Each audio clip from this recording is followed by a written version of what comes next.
Dasubiye kubaramutsa ndabahaye nikaze mwese mudukurikira ku rubuga rwa televiziyo Renaissance n'isango ry'amakuru mu Kirundi akaba agizwe n'ingingo nkuru zikurikira.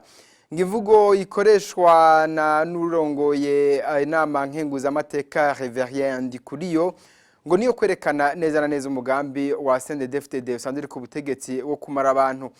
Nayo uwo mugambwe CNDD-FDD ukaba utigeze ushira umugambi numwe mu ngiro uwo bujanye no guteza imbere ugwaruka mu kugwanya ubushomeri kugira ngo ubukene bugabanuke mu gihugu. Turaza kubabwira muri aya makuru wahoze atwara igihugu cy'u Faransa Jacques Chirac yitavye Imana kuri uyu munsi wa kane akaba yitavye Imana afite imyaka 86 muri iyo 42 akaba yayimaze ari muri politike y'ubu Faransa akaba ari mu bakuru b'ibihugu bari bafitaniye ubucuti bukomeye n'ibihugu bimwe bimwe byo muri Afrika.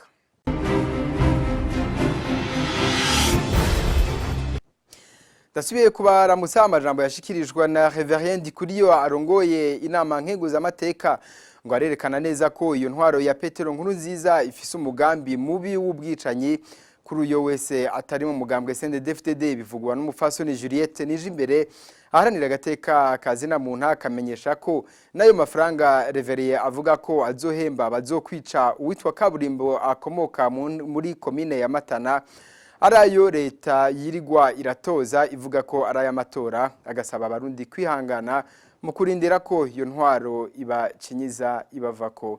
Juliette Nijimbere: sinari bwumva umuntu avugira hejuru amajambo nkariya, ariko rero bizantangaje kuko uyu mutegetsi asanzwe ariyo mvugo akoresha kijyambere, akoresha imvugo y'ubwicanyi, yariyemereje wenyene ko ari umwicanyi. Ubu sinzi n'igituma acidegenza ni ijambo ryo kutamenya amategeko agenga igihugu cyacu, kuko kugeza uno munsi kuva haraciye imyaka itari mike igihano cyo kwica kitakibazwa iwacu mu Burundi.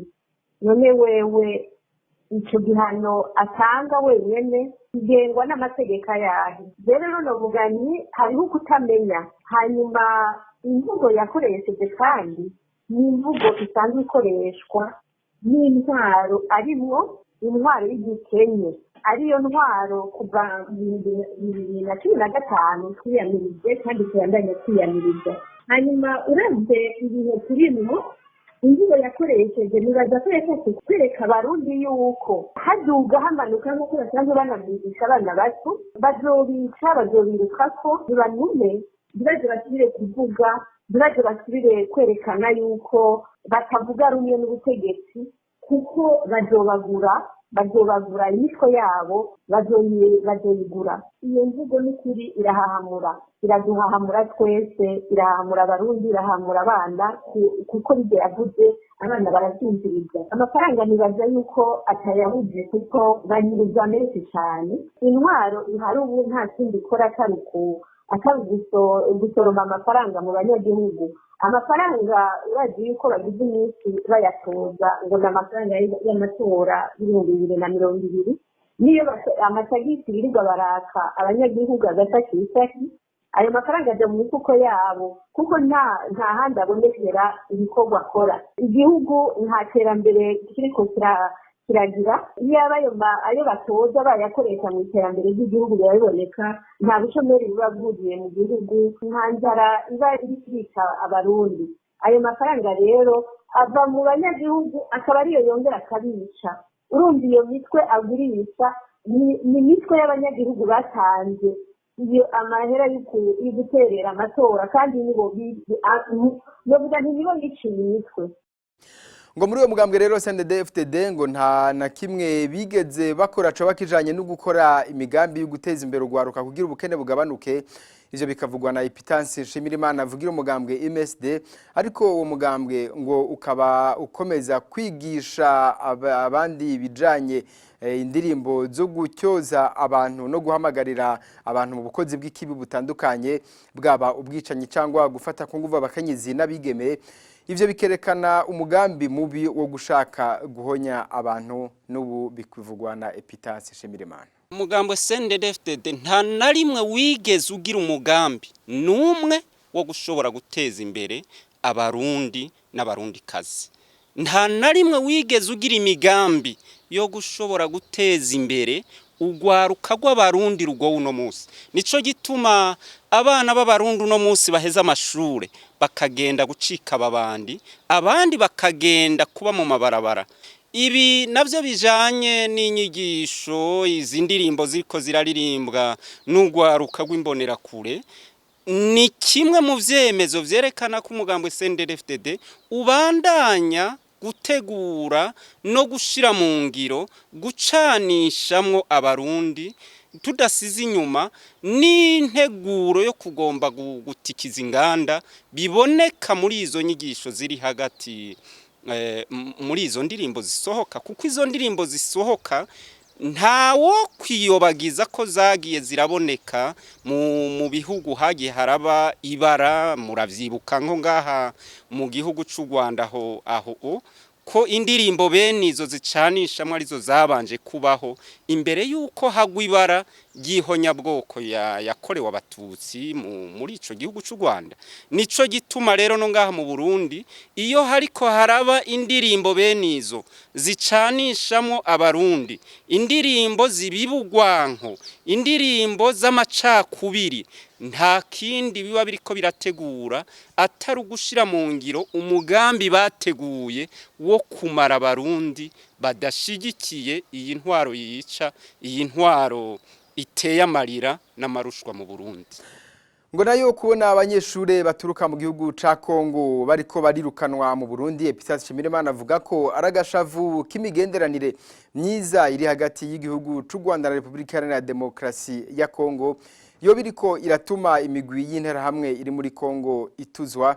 Leta y'u Burundi nayo ikaba ariyo ihaye indaro bamwe muri izo nterahamwe n'ubunyene bivugwa na Epitase Nshimirimana. Icinyegeje inyuma y'ivyo kwirukana abanyeshure b'abakongomani canke abandi banyamahanga baba mu gihugu c'u Burundi bitariko biba gutyo gusa, biraboneka ko bifise ikindi binyegeje. Twabiheruka muri Afrika y'Epfo aho vyariko biraba ejo bundi, ibintu n'abitwa ko abategetsi b'abarundi bari bateye ivyatsi, uno munsi kuba biriko birakogwa nabo bategetsi nyene ni ibintu bikwereka ko bifise ikintu binyegeje. Ahanini umuntu ico yokwiyumvira bijanye peut-être n'imigenderanire iri hagati y'u Rwanda n'igihugu ca Kongo, nta muntu ayobewe ko igihugu c'u Burundi na cane cane haba mu bacungera abategetsi b'abarundi harimo interahamwe zakoze ihonyabwoko ngaho mu gihugu c'u Rwanda. Icinyegeje rero cane cane inyuma yaho nagashavu kuko kumbure igihugu ca Kongo kiriko kirakora cane mu kuba kiriko kiragwanya izo nterahamwe ziva mu Burundi zinyegeza mu gihugu ca Kongo, na cane cane zisanzwe zicumbikiwe na leta y'u Burundi. Nagashavu rero ka leta y'u Burundi ko izo nterahamwe kumbure basanzwe babitse ziriko ziragira ingorane mu gihugu ca Kongo.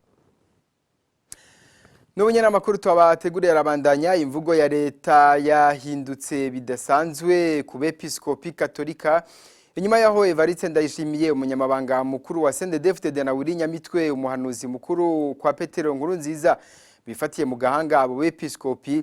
Umuvugizi w'umukuru w'igihugu we avuga ko abapatiri kuva kera narindi bakora ibikora inka kandi ko urwandiko rwabo ari gwiza rutanga impanuro ahubwo bakwiye gukurikiza.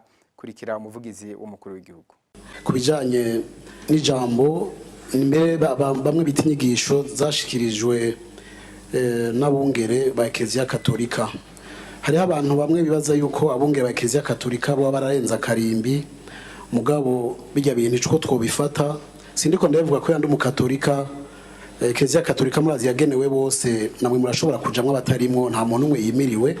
Ndabivuga cyane cyane kubera yuko bijya bintu abantu babitegereye yuko ari ubutumwa bwa misi yose, bakoze igikorwa ca misi yose. Mbere ndibaza yuko imbere y'amatora bazoba basubiriye gushikiriza z'imyigisho nka zijya canke zishushana zijya ko biri mu bikorwa byabo bya misi yose mu Burundi canke mu bindi bihugu aho Eklezia Katolika yose iba. Mugabo iyo uri kurahanura abantu hajya nta jambo ribiribaho mu buhinga bwo kuvuga ijambo riva uwuribariye aho wari mubaririye ico wari mubaririye n'uburyo wari mubariye guhanura rero ni byiza cyane. Amakuru nubarabandanya Afrika ngo na karere k'inyishu mu bibazo vyemezwa na Paul Kagame umukuru w'igihugu c'u Rwanda akaba yabivugiye mu nama igira ya 74 y'inama mpuzamakungu ya ONU hari ku munsi wa kabiri. Paul Kagame yafatiye ku karorero k'impunzi n'abakeneye ubuhungiro bimirije kwakigwa mu gihugu bariko barakigwa mu gihugu c'u Rwanda bavuye aho bafungiwe mu gihugu ca Libya. Kuri we ugufashanya no gukorana bitegerezwa gukogwa mu kubahiriza ubumwe bw'abantu bose. Paul Kagame umukuru w'igihugu c'u Rwanda. It is essential for Africa and the rest of the international community. Birahambaye cyane kuri Afrika no kwishira hamwe mpuzamakungu mu gushiramwe inguvu mu gufashanya no guharanira amahoro no kuyatsimbataza hamwe no kubahana. Mu minsi iri imbere u Rwanda ruriteguye kwakira impunzi hamwe no gukingira igitigiri kitari gito c'impunzi n'abasaba ubuhungiro bari mu makambi mu gihugu ca Libya. Turashimira ishirahamwe mpuzamakungu rya ONU rijejwe impunzi n'ishirahamwe ry'ubumwe bwa Afrika. Turahamagarira abagize iryo shirahamwe kubahiriza amategeko n'umutima wo gufashanya. Uko gufashanya ni ikimenyetso kiboneka ko dushobora gukorana mu gutorera inyishu z'ibibazo bitandukanye. Afrika nayo nyene ubwayo ni isoko ry'inyishu. Ntidukekeranya ko ingorane ijanye no kutangana kw'isi izotorega umuti dukoreye hamwe. Mu Rwanda turiteguye gukora ibitwerekeye. Ivyo hakazamwo amategeko no korohereza abakenyezi n'abigeme. Mboneyeho rero n'akaryo ko kubatumira i Kigali mu kwezi kwa Munyonyo muri iyo nama mpuzamakungu ijanye n'ivyo. To invite you to Kigali in November for the Global Gender Summit. Turangirize kuri iyi nkuru y'umubabaro aho wahoze arongoye igihugu c'u Bufaransa Jacques Chirac yitavye Imana kuri uyu wa kane. Akaba yitavye Imana afise imyaka 86 akaba yafatwa nk'umuntu akomeye cyane muri ico gihugu c'u Bufaransa mu buzima cyane bwa politike. Ku myaka 42 yaramaze akorera mu gisata ca politike akaba yarashoboye gukora ibitari bikena cyane mu bijanye n'imigenderanire n'ibindi bihugu. Jacques Chirac kandi akaba yarazwi nko mu bantu bashoboye kwiyamiriza ko itegwa ry'ibihugu vya Iraq mu mwaka wa 2003 akaba kandi yarafise n'imigenderanire myiza ku bakuru b'ibihugu bo muri Afrika batari bake. Nino ngaha amakuru twabateguriye duce twasozerera mwakoze mwese mafasha umwanya wo kudukurikira naho kwisango rizokurikira mugira amahoro.